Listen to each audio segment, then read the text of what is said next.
হ্যাঁ তুলছে। এটাই রাজবাড়ি, আমরা চলে এসেছি। দেখা যাচ্ছে রাজবাড়ির ভিতরকার দৃশ্য। রাজা তেজচন্দ্র বাহাদুরের সেই মন্দির। এটা হচ্ছে যেটা নাট মন্দির বলে, এবং বৈঠকখানা এপাশে। আর আমরা আস্তে আস্তে এখন চলে যাচ্ছি রাজবাড়ির ভিতরে। রাজবাড়ির ভিতরে আমরা আস্তে আস্তে প্রবেশ করছি। ছিল হ্যাঁ, এই হচ্ছে, হ্যাঁ ওই বাড়ির ওই আছে পালকি। তখনকার দিনে পালকি পালকি 6 ভেড়ার পালকি।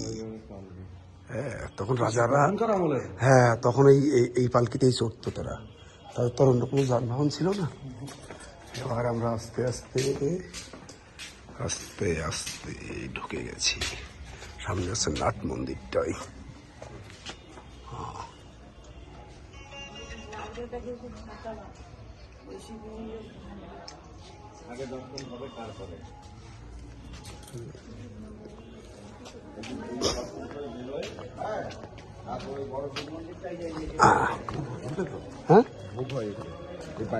হ্যাঁ হ্যাঁ হ্যাঁ হ্যাঁ হ্যাঁ হ্যাঁ, এখন পুরো ই করে ফেলেছে। ওই বাড়ির ভিতরেই যাব। কি অসাধারণ এর কারুকার্য দেখেছে, কি অসাধারণ,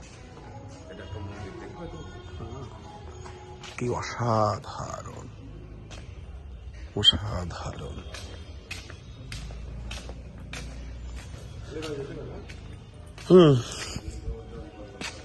ওই সাইডটা যাবো, চলে যাবো। তুমি